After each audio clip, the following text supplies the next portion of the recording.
Send you there. Look out!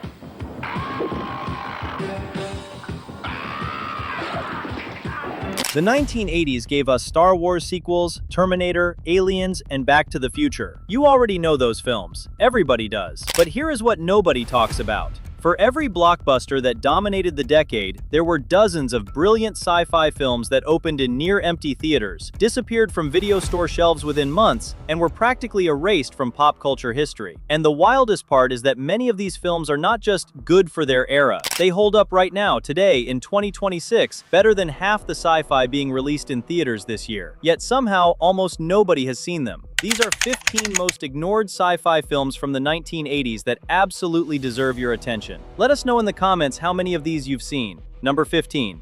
Galaxina, 1980.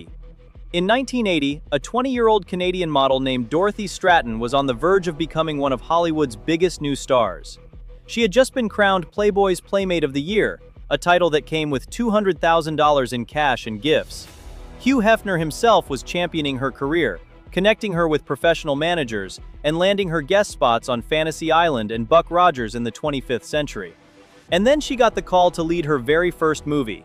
It was called Galaxina, a sci-fi comedy spoofing Star Wars, Star Trek, and Alien all at once, produced by Crown International Pictures on a budget of around $4 million.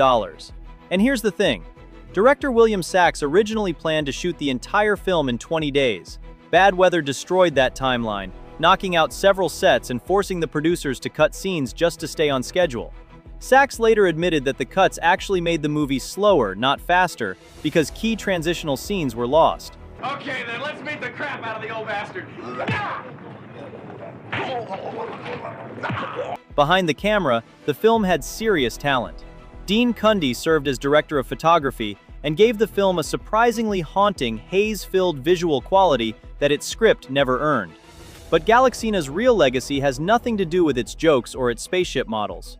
2 months after the film opened in theaters, Dorothy Stratton was murdered by her estranged husband Paul Snider at the age of 20. He shot her with a 12-gauge shotgun before turning it on himself.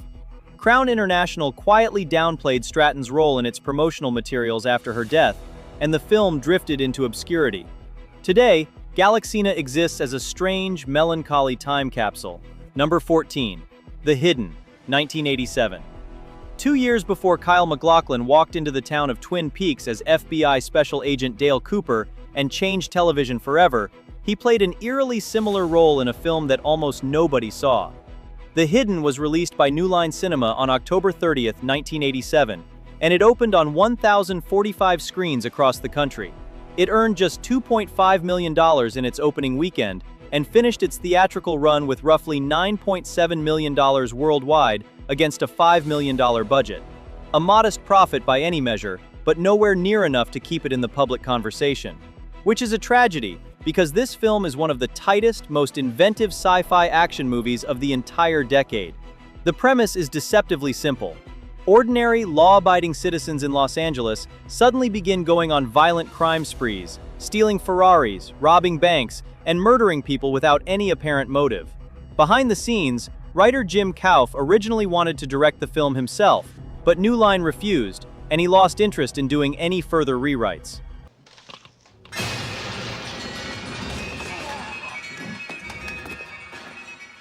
Director Jack Sholder stepped in and reworked the script to explore deeper themes about identity and what it truly means to be human. Casting was a nightmare. The production could not find anyone to play Agent Gallagher until just days before shooting began in March of 1987. When MacLachlan finally landed the role, Sholder called it an inspired choice. Nuri and MacLachlan both agreed to do the film only on the condition that the other was also involved. Despite all these, the film still faded fast. The Hidden sits hidden on Rotten Tomatoes till today. Number 13. Trancers, 1984. Trancers was released in the United Kingdom just 12 days after The Terminator hit American theaters.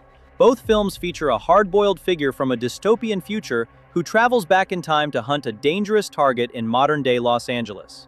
Both blend noir sensibility with science fiction grit. And yet, only one of them became a cultural phenomenon. The other was made for $400,000 and almost vanished completely. Everything about the production was built on resourcefulness over resources. The method of time travel was brilliantly cheap. Instead of building an elaborate machine, Characters simply inject a drug that lets their consciousness inhabit the body of an ancestor. Band knew he could not compete with Terminator's budget, so he leaned hard into character and attitude, and Thomerson delivered. Charles Band himself later credited Thomerson with spotting Hunt's potential during auditions. The film clocked in at just 76 minutes, and that discipline is part of what makes it work. There is no fat on this movie.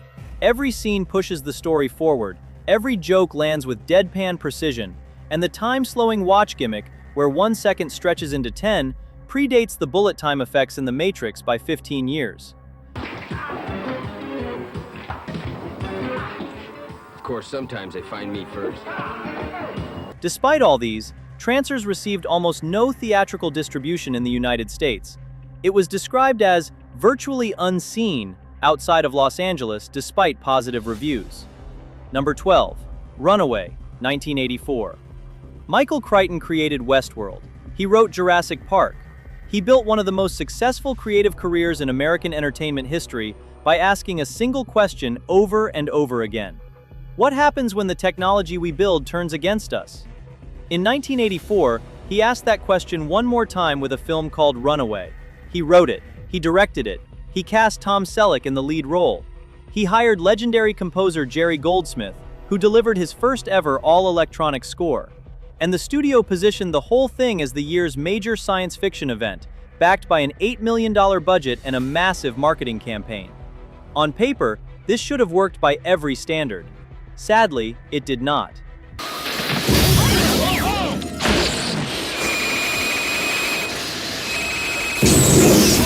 Runaway opened on December 14, 1984, and was immediately crushed by The Terminator, Star Trek III, and 2010, the year we make contact. It earned just $6.7 million worldwide against its $8 million production budget. The New York Times said Crichton had a better feel for the gadgets than for the human players. And just like that, a film from one of the most visionary minds in science fiction was forgotten. But here is what everyone missed. Runaway predicted drones, robotic household assistants, and heat-seeking smart bullets over 3 decades before any of those things became real. Crichton deliberately kept the future setting vague. He told interviewers at the time that he believed the world in the film was only about a year ahead of reality. In hindsight, he was off by about 30 years, but he was not wrong. Number 11. Cherry 2000, 1987. Orion Pictures had no idea what to do with Cherry 2000. That is not speculation. That is the confession of the film's own producer. Edward R. Pressman openly admitted that the movie's combination of genres, styles, and themes completely stumped the studio's marketing department. So they shelved it. Then they shelved it again. The film was completed in December of 1985 and originally scheduled for a US release in August of 1986. That date was pushed to March 1987, then September 1987, then February 1988. By the time it finally limped into a handful of theaters, it was dead on arrival. In fact, one report claims it earned as little as $10,000 at the domestic box office against a $10 million budget. That might be the single worst return on investment in the history of 1980s science fiction. And it is a genuine shame, because the film is far more interesting than its reputation suggests.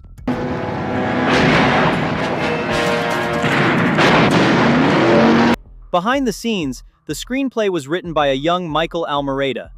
The story is set in the year 2017, in a fragmented, post-apocalyptic America where human intimacy has become so transactional that people prefer relationships with android companions.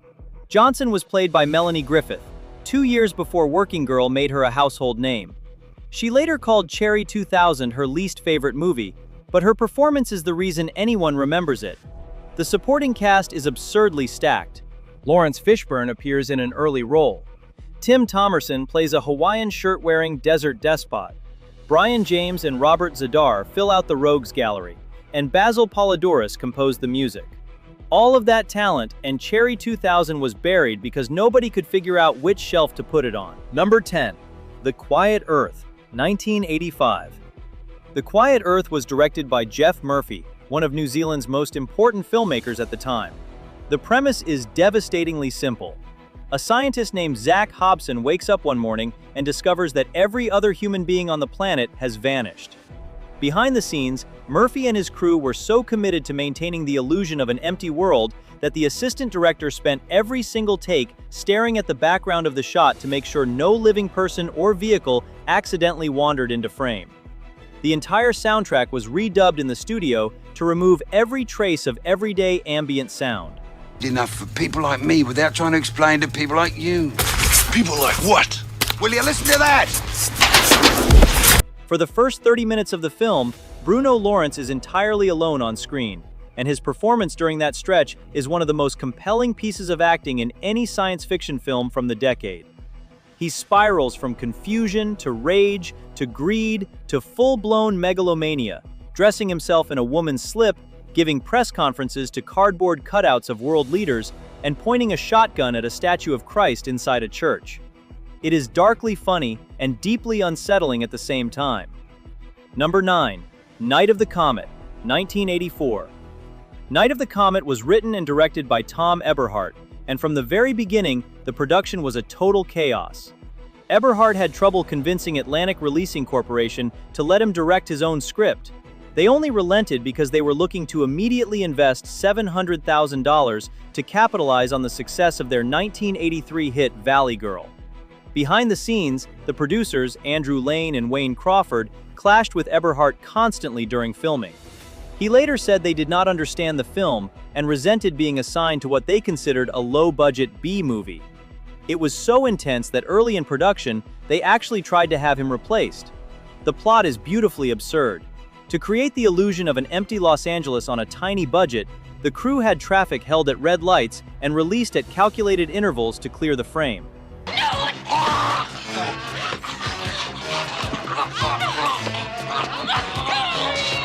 The department store scenes were shot at night to avoid paying to close the store during business hours.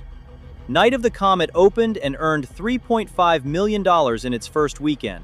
2 weeks later, the Terminator arrived and swallowed everything in its path. Number 8. Outland, 1981. Peter Hyams wanted to make a Western. Every studio told him Westerns were dead. Nobody would finance one. So he did what any resourceful filmmaker would do. He set his Western in outer space and convinced Sean Connery to star in it. The budget for Outland started at $12 million. And here's the thing. Initially, Universal turned the script down. Roth then brought it to Alan Ladd Jr.'s newly formed Ladd Company, which greenlit it immediately. The film's working title was simply I.O., but that was scrapped after test audiences kept reading it as the number 10 or as the word low.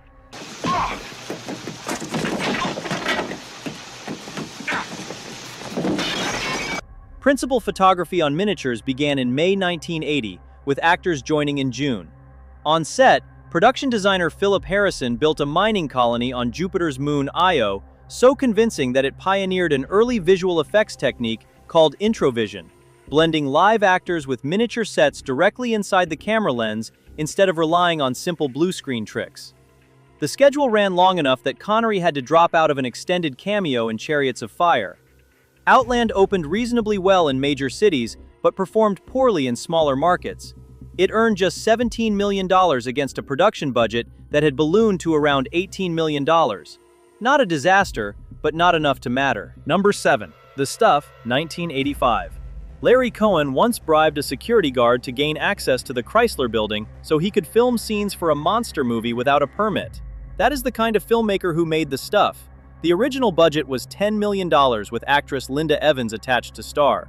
Throughout the film, Cohen cited cigarette advertising, unhealthy processed foods, and hazardous consumer products as his direct inspirations.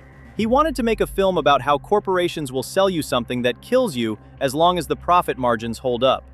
He originally wanted a then unknown Arsenio Hall for a key supporting role, but New World executives insisted on the more familiar Garrett Morris instead, and the two reportedly never warmed to each other on set. During production, the special effects were achieved using whatever Cohen's tiny budget could afford. Whipped cream, tofu-based yogurt substitute, and mashed potato flakes simulated the creature on screen, while production notes confirm 8 entire tons of firefighting foam were used to create one large-scale attack sequence. Despite this resourcefulness, New World Pictures wanted a straightforward, gory horror film, and Cohen delivered something stranger, funnier, and far more pointed about Reagan-era consumer culture and corporate greed. The studio trimmed the film before release, cutting a romantic subplot Cohen had fought to keep. The stuff opened to disappointing numbers. Number 6. Enemy Mine, 1985. The production of Enemy Mine was so catastrophic that the original director was fired, the entire shoot was relocated to a different country, and the budget rose from $17 million to over $40 million before a single usable frame of the final film existed. Production originally began in Iceland and Budapest under director Richard Loncraine with an $18 million budget, but after 3 brutal weeks of shooting, studio executives watched the dailies and panicked. In fact, one executive close to the production said the alien planet looked like the planet Earth, and that Gossett's costume made it look like a cheap 50s horror movie. Eventually, Loncraine was removed. The studio brought in Wolfgang Petersen after. Petersen looked at every frame Loncraine had shot and rejected all of it.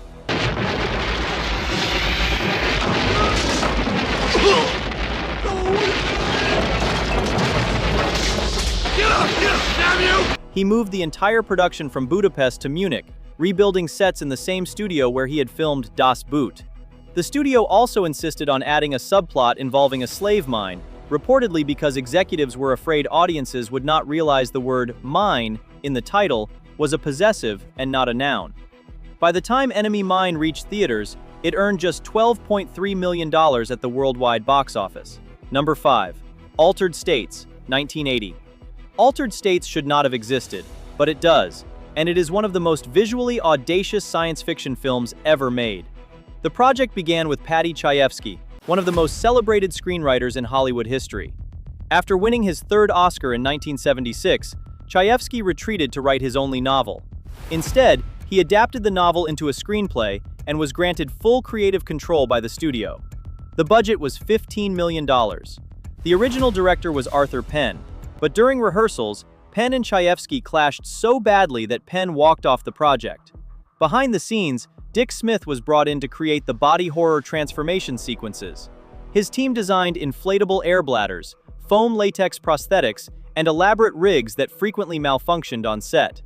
Hurt endured grueling hours in makeup, and dancer Miguel Gaudreau from the Alvin Ailey American Dance Theater was cast to perform the physical role of the caveman incarnation.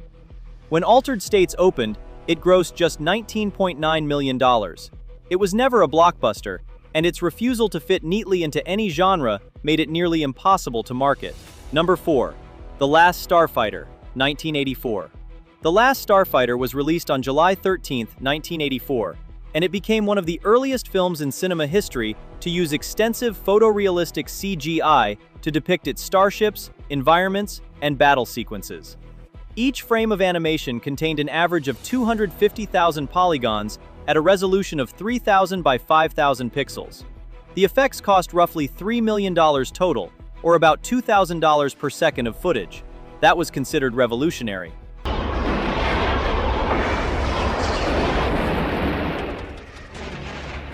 Digital Productions estimated that CGI required only half the time and between a third to half the cost of traditional model-based effects. The film was essentially a proof of concept for everything that would come after it, from Jurassic Park to the Marvel Cinematic Universe. The Last Starfighter grossed $28.7 million worldwide, nearly doubling its budget, but Universal considered it a disappointment because it failed to compete with Ghostbusters and Gremlins that summer. Number 3. Videodrome, 1983. Videodrome was Cronenberg's first film backed by a major Hollywood studio. Universal Pictures financed it based on nothing more than a one-page description. The budget was $5.9 million. During production, Rick Baker was brought in to create the body horror effects. His crew was mostly made up of 20-year-old technicians. For the iconic scene where a television screen stretches outward like living flesh, Baker used a video projector and a sheet of rubbery dental dam after an initial attempt with a weather balloon failed. Betamax tapes were used instead of VHS for the stomach insertion scenes because VHS cassettes were too small to fit inside the prosthetic. Woods himself had to be fitted into a couch with the chest slit effects glued directly onto his body, an experience so miserable that he later swore he would never do another effects-heavy film. Videodrome opened on 600 screens on February 4, 1983, and earned just $2.1 million. Universal's own president admitted the studio should have treated it as an art film rather than giving it a wide release. Number 2. Brazil, 1985. Few films in cinema history turned their own release into as dramatic a battle as Brazil did. Terry Gilliam delivered his finished cut on a $15 million budget, despite a production shutdown that delayed everything by weeks. The film performed respectably overseas. Then Universal Pictures, led by studio chief Sid Sheinberg, refused to release Gilliam's version in America, demanding a softer, more commercially digestible ending. What followed became known across the industry as the Battle of Brazil. Behind the scenes, Sheinberg quietly commissioned his own 94-minute recut, nicknamed the Love Conquers All version, stripping the tragic finale and replacing it with an artificial happy escape. Gilliam, refusing to accept the betrayal, took a drastic public stand. He purchased a full-page advertisement in Variety, addressed directly to Sheinberg, simply asking when his own movie would finally be released. He held secret, unauthorized screenings for film students and critics, building momentum the studio could not control. When Universal executives saw Gilliam's cut, they panicked. The film was too long, too bleak, and too strange. They demanded Gilliam shorten it by 30 minutes, simplify the narrative, and change the ending. Gilliam refused. The studio shelved the film. Number 1. The Adventures of Buckaroo Banzai Across the Eighth Dimension, 1984. Buckaroo Banzai carried a budget of about $18 million. The screenplay was written by Earl McRausch, who had spent nearly a decade building an entire fictional universe inside his head before committing it to paper. Director W.D. Richter paid Rausch $1,500 to develop the script. Behind the scenes, Director Beagleman reportedly demanded changes over meaningless details, including a prolonged battle over whether Buckaroo should wear red sunglasses. At one point, the crew placed random watermelons around the set. Jeff Goldblum improvised a line asking about them. The director later claimed the watermelons were there to test whether the studio executives were still watching the dailies.